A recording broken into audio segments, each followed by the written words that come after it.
Ocurrió hace 5500 años, al sur de Irak. Un contable, para controlar las ovejas que salían con cada pastor, introducía bolitas y conos de diferentes tamaños que representaban las unidades, decenas o centenas en una esfera de barro. Al regresar la rompía para saber si faltaba algún animal. Pero una mañana no tenía cálculos suficientes y anotó el número de animales con marcas sobre la superficie de la bulla. No podía saberlo, pero la historia de la escritura había comenzado. El día de hoy presentamos, Historia de la Escritura. Así que sin nada más que decir, comencemos. Los descubrimientos permitieron averiguar también que hacia el 3100 a.C., los mercaderes de esta ciudad añadieron a las marcas de la bulla numerales con el símbolo gráfico de la mercancía, animales, cereales y utensilios. Habrían de pasar 1500 años antes de que surgiera el primer alfabeto, pero la andadura acababa de empezar. Esta teoría, la más veraz hasta el momento, surge a raíz del hallazgo, entre 1920 y 1930, en la antigua ciudad de Ur, de los restos arqueológicos más viejos en esta materia, unas tablillas de escritura cuneiforme. Pero las raíces de este descubrimiento, como las de otros que revolucionaron nuestra historia, como el dominio del fuego o la agricultura, se hunden en un pasado remoto. Los historiadores afirman que hace unos 300.000 o 200.000 años, el Homo erectus ya hablaba, sus primeros balbuceos gráficos se iniciaron hace 30.000 años con el arte rupestre, que a estos les siguió la protoescritura, rayas en huesos, muescas en bastones o nudos en cuerdas, surgida hace entre 20.000 y 6.500 años, que se creó por la necesidad de numerar y que, por último, apareció lo que entendemos por verdadera escritura, un sistema de signos o imágenes que representa al lenguaje hablado. Todas las escrituras fueron, en principio, pictográficas, con signos que representaban cosas. El dibujo de un pan, por ejemplo, expresaba un pan. Luego, los signos se convirtieron en ideogramas. Así, el pan también podía indicar energía o fuerza. Y después, combinando dos ideogramas, llegaron a expresar ideas abstractas como comer, que se retrataba como una boca más un pan. Pero el sistema no servía para enunciar nombres propios ni elementos gramaticales. Fue ahí donde el ingenio humano tuvo que agudizarse para inventar el fonograma, dibujos que representaban sonidos silábicos y que podían unirse para formar palabras. Por ejemplo, un sol y un dado para indicar soldado. Este fue el inicio de los jeroglíficos egipcios, una combinación de signos figurativos y símbolos abstractos que fueron bautizados así por los griegos. Respecto a si se puede adjudicar a los sumerios la invención de la escritura, existen dos teorías. Una sostiene que la idea de escritura, aunque no los símbolos de un sistema concreto, se habría extendido paulatinamente desde este foco mesopotámico hasta otras culturas cercanas.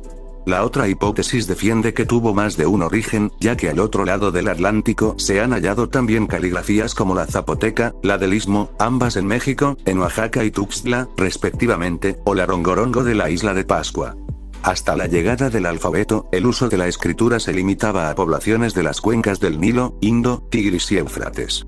Pero con la difusión a gran escala de las letras fenicias, hacia el 400 a.C., que los griegos adoptaron y perfeccionaron, las civilizaciones situadas en el Oriente Próximo y el Mediterráneo tuvieron mayor facilidad para entenderse entre ellas, archivar su historia o dejarnos el legado de sus creencias y religiones. Y las sociedades que perfeccionaron mejor sus alfabetos, fenicios, griegos y romanos, fueron las que alcanzaron mayor desarrollo. Pero en sus escritos ni nos explican de dónde proviene la escritura ni quién la inventó. Así que habrá que esperar que los futuros hallazgos aclaren los enigmas que sigue planteando su origen.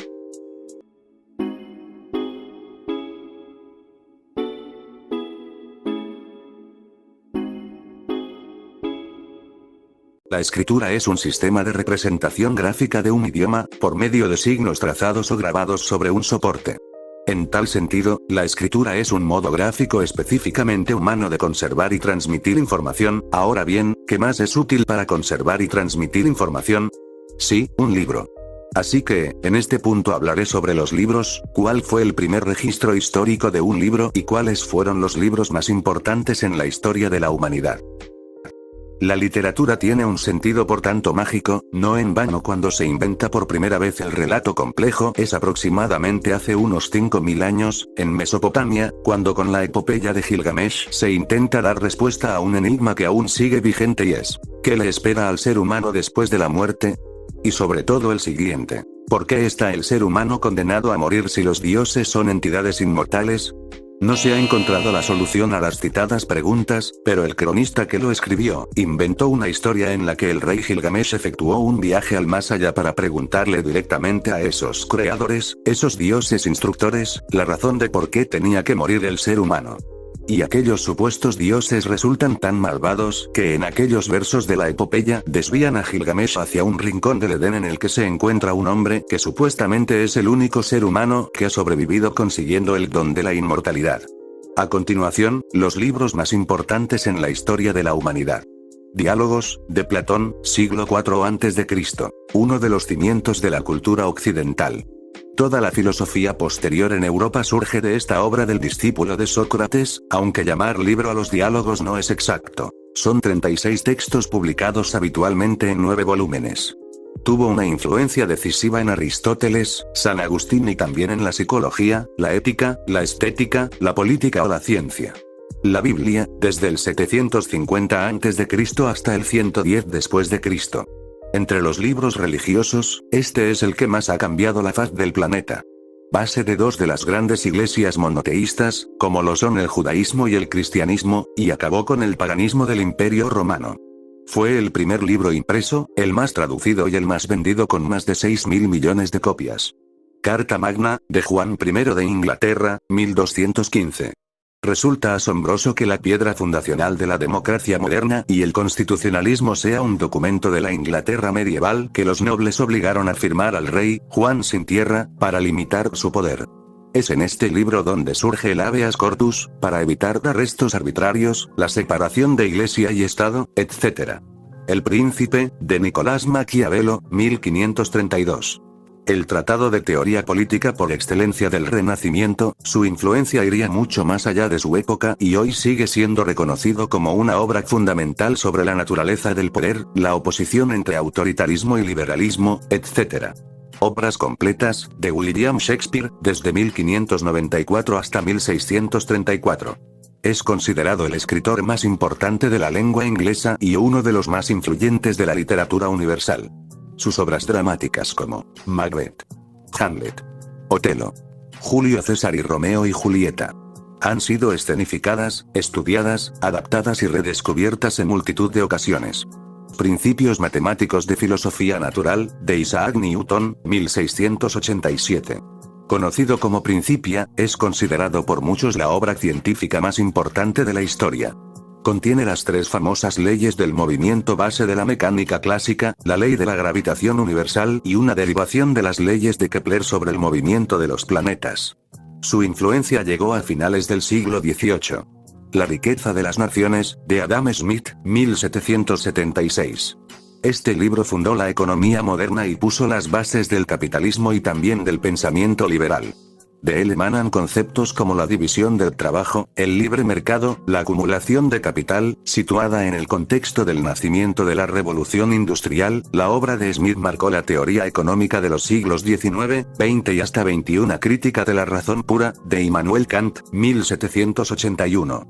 Una indagación trascendental, cuyo objetivo central es lograr una respuesta definitiva sobre si la metafísica puede ser considerada una ciencia. Cambió el concepto de la filosofía y sin ella no habrían existido Hegel ni Marx. Los derechos del hombre, de Thomas Paine, 1791.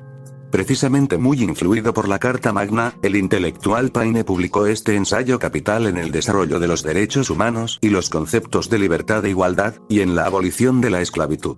Le valió la expulsión de Gran Bretaña y se refugiaría en la Francia revolucionaria, pero allí acabó en la cárcel por oponerse al terror de Robespierre. Manifiesto comunista, de Karl Marx y Friedrich Engels, 1848. Uno de los tratados políticos más influyentes, para bien y para mal, de la historia. El marxismo dio lugar a la lucha obrera que en Occidente dotó de derechos a los trabajadores frente a la explotación capitalista, pero también fue el germen de la Revolución Soviética de 1917 y de muchos regímenes socialistas dictatoriales. El origen de las especies, de Charles Darwin, 1859. El mayor bestseller científico y, respecto a la biología y las ciencias naturales, tan decisivo históricamente como la obra de Newton respecto a la física y las matemáticas. Su teoría de la evolución y la selección natural revolucionó además la sociedad, la filosofía y la religión y dio lugar a un debate que sigue vivo en algunos sectores. La interpretación de los sueños, de Sigmund Freud, 1899. Aunque algunas de las ideas del neurólogo austríaco han sido superadas, su concepto del psicoanálisis ha marcado los 2 últimos siglos. En este libro esencial desarrolla la teoría del inconsciente y el complejo de Edipo, entre otras cuestiones. Su influencia se sintió en muchos ámbitos: la psicología, la sociología, las artes plásticas y la literatura. La teoría de la relatividad especial y general, de Albert Einstein, 1916. Los fundamentos de la relatividad, expuestos por su autor con la mayor claridad posible para el público lego en la materia. Sin duda, una de las mayores revoluciones científicas tras la de Newton y la de Darwin.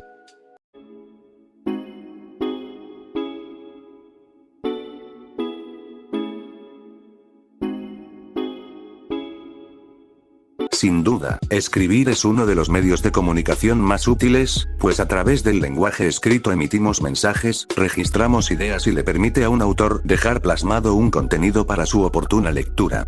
Sin embargo, a pesar de ser una de las formas de transmitir información comúnmente utilizada por todos, muchas veces no le damos la importancia que tiene. Entre los aspectos más relevantes, se puede destacar que con el medio escrito se logra alcanzar a muchos destinatarios, que el mensaje llega a otros individuos aunque no estén presentes, así como su permanencia en el tiempo, pues es un sistema de comunicación a través de signos gráficos, transcritos o impresos para ser transmitidos a otros que perdura, facilitando su lectura en cualquier momento. Así que ha sido todo por hoy. En este video, quería hablar sobre la Biblioteca de Alejandría, pero al ver lo interesante y extendido que es el tema, voy a dejarlo para un próximo video, y quién sabe, podría ser el siguiente, así que sin nada más que decir, hasta pronto.